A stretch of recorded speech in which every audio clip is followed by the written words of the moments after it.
દરેક ગુજરાતીના ઘરે ગુવારનું શાક અવારનવાર બનતું હોય છે. તમે એક જ જેવું ગુવારનું શાક ખાઈને કંટાળ્યા હોય તો આ રીતે કુકરમાં ઝટપટ બની જાય એવા ગુવાર ઢોકળીના શાકની રેસીપી શેર કરવાની છું. આ શાકમાં ના તો તમારે રોટલી પરાઠાની જરૂર પડશે, આને તમે ભાત સાથે સર્વ કરી શકો છો. બહુ જ ટેસ્ટી લાગે છે. તો ચાલો બનાવી લઈએ ગુવાર ઢોકળીનું શાક. તો સૌથી પહેલાં આપણે ઢોકળી બનાવીશું. ઢોકળી માટે અહીંયા મેં એક બાઉલમાં 1 કપ ઘઉંનો લોટ લીધો છે. 2 ટેબલસ્પૂન ચણાનો લોટ લઈશું. એમાં સ્વાદ મુજબ મીઠું, 1 ચમચી લાલ મરચું પાવડર, 1 ચમચી ધાણા જીરું પાવડર અને અડધી ચમચી જેટલી હળદર ઉમેરીશું. ચપટી જેટલો ખાવાનો સોડા અથવા તો ફ્રૂટ સોલ્ટ નાખીશું. 1 ટીસ્પૂન જેટલા અજમાને આ રીતે હાથેથી ક્રશ કરીને ઉમેરી દઈએ. સાથે જ 2 થી 3 ટીસ્પૂન જેટલું મોયણ ઉમેરી આ રીતે થોડું મિક્સ કરી લઈએ. થોડા ઝીણા સમારેલા લીલા ધાણા ઉમેરી દઈએ. હવે લોટ સાથે બધી વસ્તુને એકદમ સારી રીતે મિક્સ કરી લઈશું. હવે થોડું થોડું પાણી ઉમેરતા જઈશું અને લોટ બાંધતા જઈશું. તો જેવો પરાઠાનો લોટ હોય એવો લોટ રાખવાનો છે. લોટ સરસ બંધાઈ ગયો છે. હવે થોડું તેલ ઉમેરીને લોટને કેળવી લઈશું. અત્યારે મેં ઢોકળી બનાવવા માટે ઘઉંનો લોટ લીધેલો છે. તમે બાજરીનો કે જુવારનો લોટ લઈ શકો છો. હવે આ લોટમાંથી આપણે ઢોકળી બનાવી લઈએ. તો આ રીતે થોડો લોટ લઈ નાની નાની થેપલીઓ બનાવી આ રીતે ઢોકળી તૈયાર કરીશું. તમારે આ રીતે નાની નાની થેપલીઓ ના બનાવી હોય તો તમે થોડી મોટી પણ બનાવી શકો છો. જે રીતે તમે દાળ ઢોકળીમાં વણીને સ્ક્વેર કાપીને બનાવો છો એ રીતે પણ તમે ઢોકળી બનાવી શકો છો. આ જ રીતે આપણે બધી જ થેપલીઓ બનાવી લઈશું. અહીંયા મેં 200 ગ્રામ ગુવાર લીધો છે. એને મેં 2 ટુકડામાં કટ કરી લીધો છે.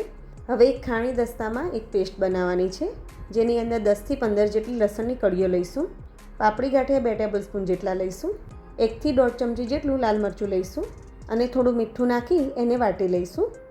આ રીતે વાટેલા લસણ અને લાલ મરચાંનો ટેસ્ટ ઢોકળીમાં બહુ સરસ આવે છે. હવે આપણે ઢોકળીનો વઘાર કરીશું. ઢોકળી બનાવવા માટે અહીંયા મેં કુકર લીધું છે. કુકરમાં 2 થી 3 ટેબલસ્પૂન જેટલું તેલ ઉમેરીશું. ગુવાર સિંગ છે તો અજમા અને હિંગનો વઘાર કરીશું. અહીંયા મેં અડધી ટીસ્પૂન અજમા અને અડધી ટીસ્પૂન હિંગ લીધેલી છે. સાથે જ 2 થી 3 સૂકા લાલ મરચાં અને બનાવેલી લસણની ચટણી ઉમેરી દઈશું. અહીંયા મેં વઘાર કરવા માટે અજમા અને હિંગનો જ ઉપયોગ કર્યો છે. તમારે રાઈ જીરું એડ કરવું હોય તો કરી શકો છો. લસણની ચટણી સરસ રીતે સતળાઈ ગઈ છે. હવે ગુવાર સિંગ ઉમેરી એને મિક્સ કરી લઈશું. હવે આ સ્ટેજ ઉપર આપણે સૂકા મસાલા ઉમેરીશું. અડધી ચમચી હળદર પાવડર ઉમેરીશું. 1 ચમચી ધાણા જીરું પાવડર લઈશું. સ્વાદ મુજબ મીઠું ઉમેરીશું. આપણે ચટણીમાં પણ ઉમેરેલું છે એટલે એ પ્રમાણે ઉમેરવાનું. મસાલા સાથે ગુવાર સિંગ થોડી સંતળાઈ જાય પછી એમાં આપણે પાણી ઉમેરીશું. તો અત્યારે મેં અહીંયા 2 કપ જેટલું પાણી ઉમેર્યું છે. પાણી અહીંયા તમારે ઢોકળીમાં જે રીતે રસો રાખવો હોય એ પ્રમાણે ઉમેરવાનું છે. હવે ઢોકળી ખાટી મીઠી અને તીખી હોય તો જ સરસ લાગે. તો ગોળ ઉમેરી દઈશું. અહીંયા મેં 1 ટેબલસ્પૂન જેટલો ગોળ ઉમેર્યો છે. તમે તમારા ટેસ્ટ પ્રમાણે ગોળ વધારે ઓછો કરી શકો છો. હવે આ રીતે પાણી ઉકળવા લાગે એટલે એમાં આપણે જે બનાવેલી થેપલીઓ છે એ નાખી દઈશું. બધી ઢોકળી મેં કુકરમાં ઉમેરી દીધી છે. હવે એકદમ હળવા હાથે મિક્સ કરીશું. હવે ગેસની ફ્લેમ મીડિયમ કરી કુકરનું ઢાંકણ બંધ કરીને 2 વિસલ આવે ત્યાં સુધી થવા દઈશું. હવે કુકરમાંથી બધું પ્રેશર જાતે નીકળી ગયું છે તો ચેક કરી લઈએ. અહીંયા ઢોકળીનો રસો મને થોડો પાતળો લાગે છે તો ફરીથી ગેસ ચાલુ કરીને 2 થી 3 મિનિટ માટે ઉકળવા દઈશ. હવે 1 લીંબુનો રસ ઉમેરી હલકા હાથે મિક્સ કરી લઈશું.